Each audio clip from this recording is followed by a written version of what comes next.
Welcome to This Week in Education Law School Administrator's Guide, Episode 11.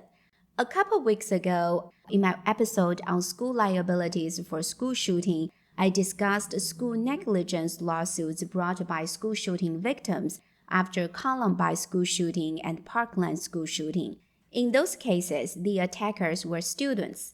Today, I introduce a school negligence case after a school shooting in San Bernardino City Unified School District.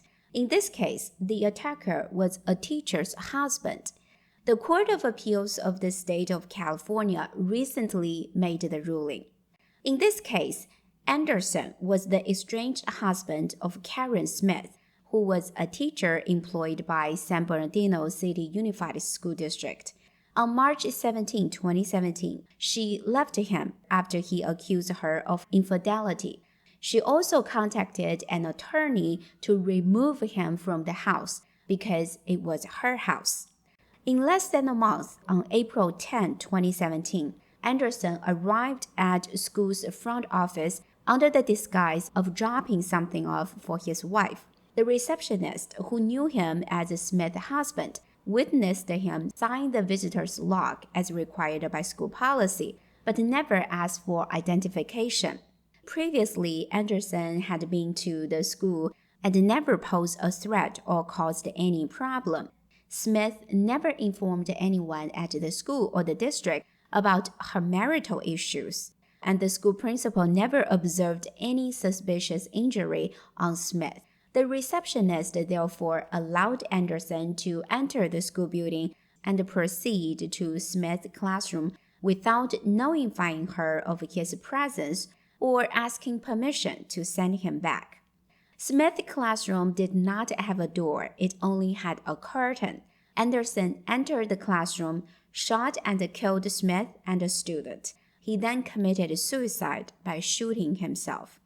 At the time of the shooting, the school district and the school had implemented some safety requirements, including San Bernardino City Unified School District Policy AR 1250 Community Relations, which sets forth the registration requirements for school visitors who are considered outsiders.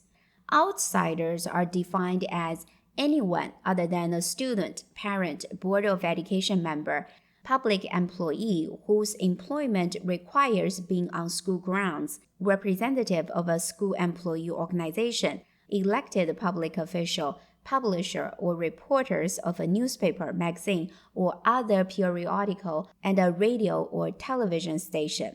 According to this definition, a school employee's spouse is considered an outsider. The regulation also states, unless otherwise directed by the principal or designee, a staff member shall accompany visitors while they are on school grounds. This means the principal or designee has the discretion to allow visitors on school grounds without being accompanied by a staff member. The school principal testified that her practice and the school's historical policy was to allow teachers' spouses to come on campus if they sign in. She also gave the receptionist leeway to identify, or that if she recognized the family members, that it was okay to allow them access to the school's campus. While several classrooms, including Smith classrooms, did not have doors, the principal never spoke to the district's safety expert about the building design or other unique factors concerning their absence. Both the principal and the school receptionist confirmed that the door from the front office to the interior of the school has always been unlocked, at least during school hours.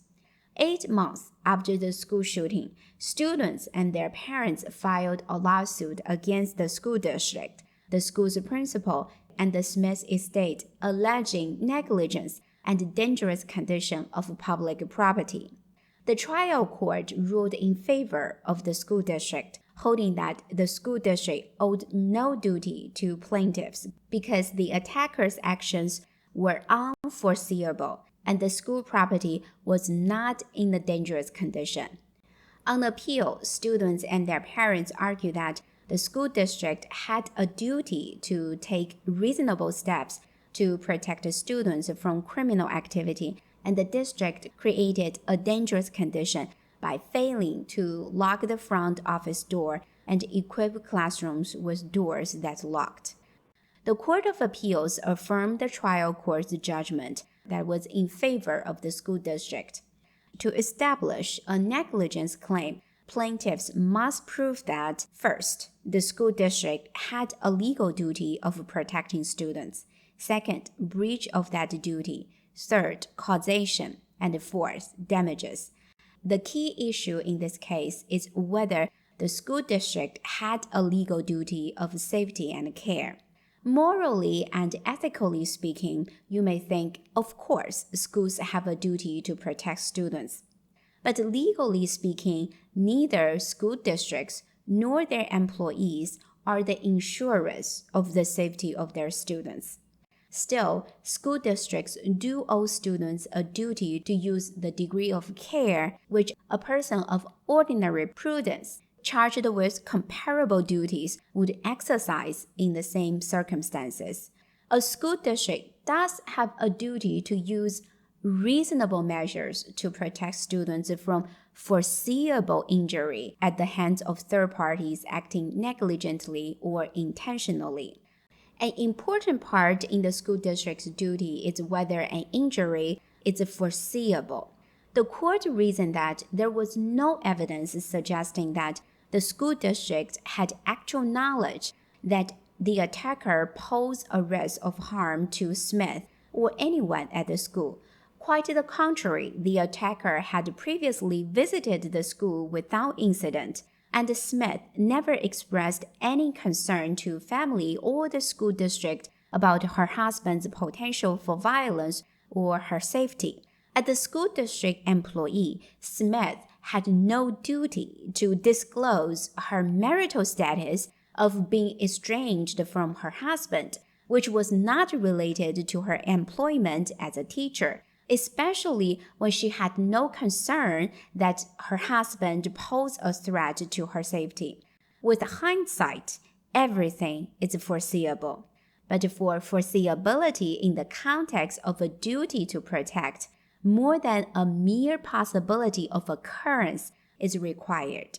In this case, the school district could not have foreseen that a known trusted visitor, such as a teacher's spouse, would pose a danger to the safety of the school and start shooting on school grounds.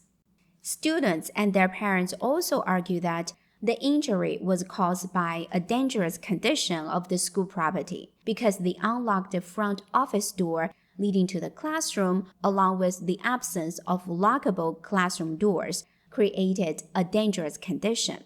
The court concluded that the evidence fails to establish a causation between the property defect and injury. The attacker signed in at the front desk as a school employee's spouse. Even if the front office door had been locked, the receptionist would have unlocked it to allow the attacker to proceed to his wife's classroom. Also, even if Smith's classroom had a door instead of a curtain, and that door was locked, there is no evidence suggesting that Smith would have refused to open the door for the attacker. The court also concluded that the school principal's decision to allow staff's spouse on school grounds without an escort is protected by discretionary immunity, according to California Government Code Section 820.2, which provides, except as otherwise provided by statute, a public employee is not liable for an injury resulting from his act or omission where the act or omission was the result of the exercise of the discretion vested in him, whether or not such discretion be abused.